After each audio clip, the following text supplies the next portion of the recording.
आप सभी का स्वागत है आपके अपने YouTube चैनल जीके विद पीके पर। आज का हमारा टॉपिक है उत्तर भारत का विशाल मैदान।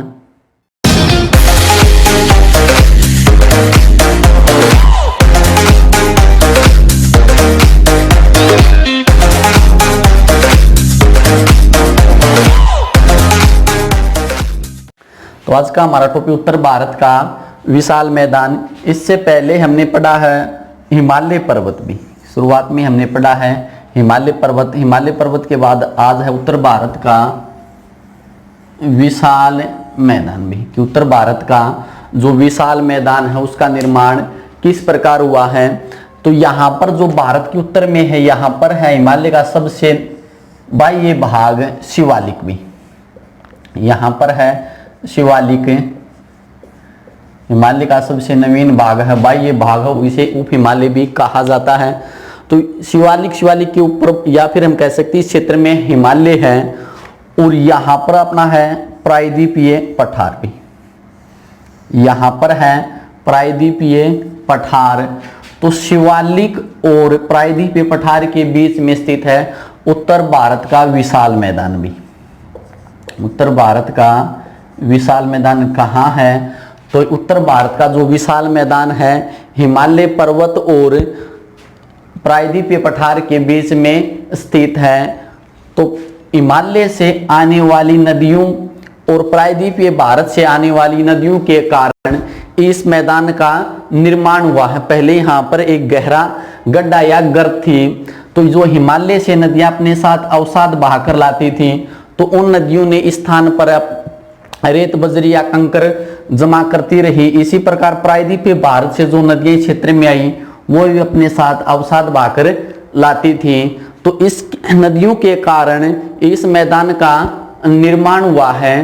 तो जो उत्तर भारत का जो विशाल मैदान है, यहाँ पर तीन प्रमुख नदियां हैं। पश्चिम साइड में है सिंधु, पश्चिम साइड में है सिंधु, गंगा और पूर्व में है ब्रह्मपुत्र भी, पूर्व में है ब्रह्मपुत्र। इसलिए उत्तर भारत का जो विशाल मैदान है इसे सिंधु का मैदान या फिर गंगा का मैदान या फिर इसे ब्रह्मपुत्र का मैदान भी कहा जाता है। और यह मैदान लगभग 7.5 लाख वर्ग किलोमीटर में फैला हुआ है। कि भी इसकी क्षेत्रफल कितना है? तो लगभग 7.5 लाख वर्ग किलोमीटर में यह मैदान फैला हुआ है। और इस मैदान की जो चौड़ाई है भी, इस मैदान की चौड़ाई 150 से 300 किलोमीटर है भी, इस मैदान की चौड़ाई। तो इस मैदान की चौड़ाई है 150 से 300 किलोमीटर। जब हम पूर्व से पश्चिम की ओर बढ़ते हैं तो इस मैदान की चौड़ाई बढ़ती जाती है और लंबाई है लगभग 3200 किलोमीटर भी। इस मैदान की लंबाई है 3200 किलोमीटर, चौड़ाई 150 से 300 किलोमीटर, क्षेत्रफल लगभग 7.5 लाख वर्ग किलोमीटर। उत्तर में शिवालिक, दक्षिण में प्रायद्वीपीय पठार, प्रमुख नदियां सिंधु, गंगा और ब्रह्मपुत्र। इसलिए इसे कहा जाता है ब्रह्मपुत्र, गंगा या फिर सिंधु का मैदान।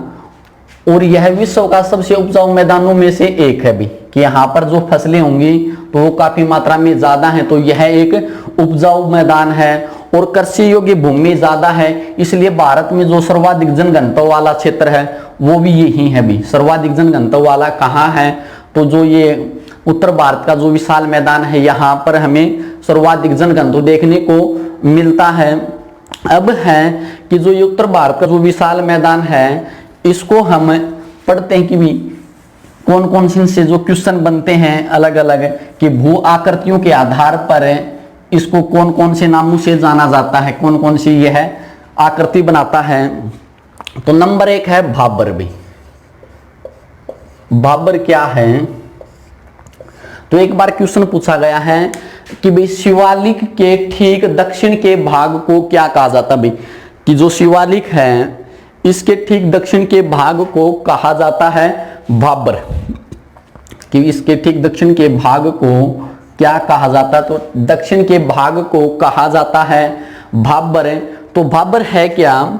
इस प्रकार हम देखें, कोई भी नदी जब पर्वतीय क्षेत्रों से बहती है तो वहां पर उसकी ढाल है, जो नदी का जो वेग है वो काफी ज्यादा होता है भी, उसमें परिवहन करने की क्षमता बहुत ज्यादा है। लेकिन जब वह नदी समतल भागों में प्रवेश करती है तो अपने साथ जो अवसाद बहाकर लाती है भाई, कि पर्वतीय क्षेत्रों को पार करके जब नदी मैदानी भागों की ओर बढ़ती है तो अपने साथ जो कंकर है, पत्थर है, उनको किसी एक स्थान पर जमा करती रहती हुई, क्योंकि पानी में वेग नहीं है तो इन पत्थरों का नदी आगे परिवहन नहीं कर सकती। तो इन क्षेत्रों से नदी आई और इन पत्थरों को यहां पर जमा कर दिया। आगे चलकर यह नदी इन पत्थरों के नीचे से बहनी शुरू हो जाती है भाई। यहां पर हमें नदी दिखाई नहीं देती, यहां पर नदी अदृश्य हो जाती है, यहां पर नदी अदृश्य हो जाती है, हमें दिखाई नहीं देती। और उसी को क्या कहा जाता है? भाबर कहा जाता है भाई, उसी को कहा जाता है भाबर। और इसी को कहा जाता है जलोढ़ पंख, इसी को भाबर या जलोढ़ पंख भी कहा गया है भी। कि भी भाबर क्या है? तो शिवालिक के ठीक दक्षिण के भाग को क्या कहा जाता है? भाबर कहा जाता है। जहां पर नदी अदृश्य हो जाए उसे क्या कहा जाता है? भाबर। अदृश्य अपने साथ जो अवसाद बहाकर लाई पत्थर, उन पत्थरों को किसी स्थान पर जमा कर दिया। जमा करने के बाद जो पानी की मात्रा है, जो नदी है, वो इन पत्थरों के नीचे से बहने शुरू हो जाती है, उसको हम क्या कहते हैं? भाबर कहते हैं भी। और यह 8 से 15 किलोमीटर चौड़ी पट्टी के रूप में फैला हुआ है भी। 8 से 15 किलोमीटर चौड़ी की पट्टी के रूप में यह भाबर शिवालिक के नीचे फैला हुआ है। पथरीला क्षेत्र है तो कृषि योग्य नहीं है भाई, यहां पर किसी भी प्रकार की कृषि नहीं की जाती। भाबर के बाद अगला है तराई। अगला है तराई।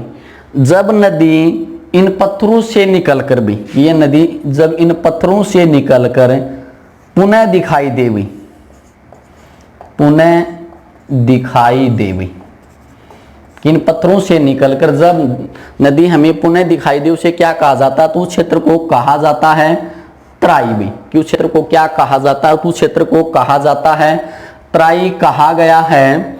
क्वेश्चन पूछा गया था कि भाबर के दक्षिण में क्या है? तो भाबर के दक्षिण में क्या है? तराई। और शिवालिक के दक्षिण में क्या है? भाबर। अगला है खादर। कि अगला क्या है? तो अगला है खादर।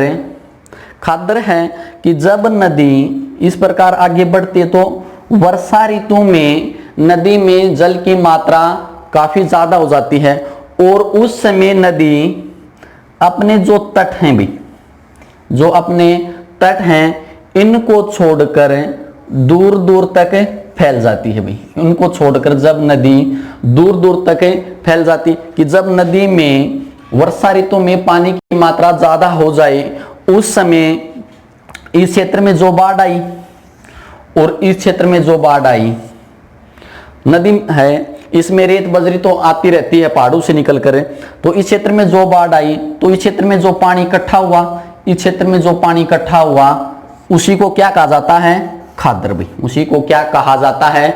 खादर। तो खादर ऐसे स्थान होते हैं जहां पर प्रत्येक वर्ष बाढ़ आती होगी।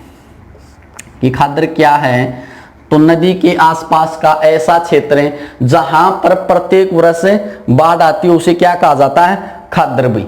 उसे क्या कहा जाता है? तो उसे कहा जाता है खादर। और कृषि योग्य सबसे ज्यादा, कृषि सबसे ज्यादा इसी क्षेत्र में होती है भी। कि भी कृषि सबसे ज्यादा कहां पर होती है? तो कृषि योग्य भूमि सबसे ज्यादा कौन सी है? खादर सबसे अच्छी भूमि मानी गई है, क्योंकि यहां पर मिट्टी हर साल बदलती रहती है भी। खादर के बाद अगला है बांगर। कि अगला कौन सा है? अगला है बांगर। तो बांगर है जहां पर प्रत्येक वर्ष बाढ़ नहीं आती होगी, जहां पर प्रत्येक वर्ष बाढ़ नहीं आती उसे क्या कहा जाता है? बांगर कहा जाता है। तो इसको हम ऐसे कह सकते हैं कि भी कोई भी ऐसा क्षेत्र जहां पर प्राचीन समय में नदियां बहती थी भी, कि कोई भी ऐसा क्षेत्र है जहां पर प्राचीन समय में नदियां बहती थी लेकिन वर्तमान समय में उस क्षेत्र में कोई भी नदी नहीं है। तो प्राचीन समय में तो वहां पर कौन सी मिट्टी थी, कौन सा क्षेत्र था, खादर था भी। कि मान लेते हैं हरियाणा में एक नदी है सरस्वती नदी, जो वर्तमान समय में विलुप्त हो चुकी है भी। तो प्राचीन समय में जहां पर सरस्वती नदी बहती थी, तो सरस्वती नदी में जहां पर प्राचीन समय में हर साल बाढ़ आती थी, उस क्षेत्र को क्या कहा जाता था, उसे कहा जाता था खादर। लेकिन वर्तमान समय में सरस्वती नदी विलुप्त हो चुकी है, तो जो खादर है आगे चलकर किस में बदल गई, बांगर में भी। तो जो पुरानी मिट्टी है उसी को क्या कहा जाता है, बांगर, और जो नई मिट्टी को खादर भी। तो हम कह सकते हैं जहां पर प्रत्येक वर्ष बाढ़ नहीं आती हो वो कौन सा है, बांगर। जहां पर हर साल बाढ़ आए कौन सा है, खादर। आगे नदी समुद्र में गिरने से पहले डेल्टा बनाती है भाई। समुद्र में गिरने से पहले नदी क्या बनाती है, तो समुद्र में गिरने से पहले नदी डेल्टा बनाती है भाई।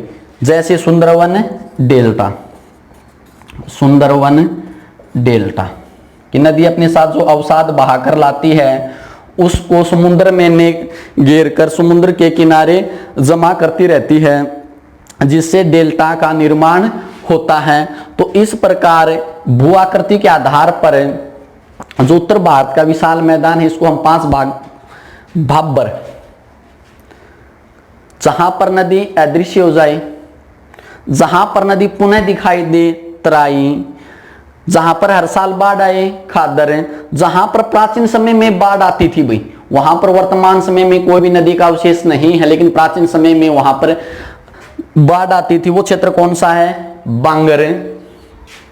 अगला है नदियों के आधार पर जो उत्तर भारत का जो विशाल मैदान है इसका वर्गीकरण भी, कि नदियों के आधार पर उत्तर भारत का जो विशाल मैदान है इसका वर्गीकरण। तो ये है अपना उत्तर भारत का विशाल मैदान, उत्तर भारत का विशाल मैदान जो सिंधु से लेकर ब्रह्मपुत्र नदी तक फैला हुआ है। यहाँ पर प्रमुख नदी है सिंधु, गंगा और ब्रह्मपुत्र। जो सिंधु का मैदान है भाई, जो सिंधु का मैदान है यह भारत में है, पंजाब में भी, कि कहां पर है, तो यह मैदान पंजाब में है। जो सिंधु का मैदान है इसका निर्माण सिंधु और पंजाब की 5 नदियां मिलकर करती हैं भाई। कि सिंधु मैदान का निर्माण कौन सी नदियों द्वारा होता है, तो सिंधु मैदान का निर्माण पंजाब की 5 नदी और सिंधु नदी द्वारा इसका निर्माण होता है। और सिंधु मैदान का अधिकतर भाग है पाकिस्तान में भी, कि अधिकतर भाग कहां पर है, तो अधिकतर भाग है पाकिस्तान में। फिर आगे है गंगा का मैदान भी, गंगा का मैदान,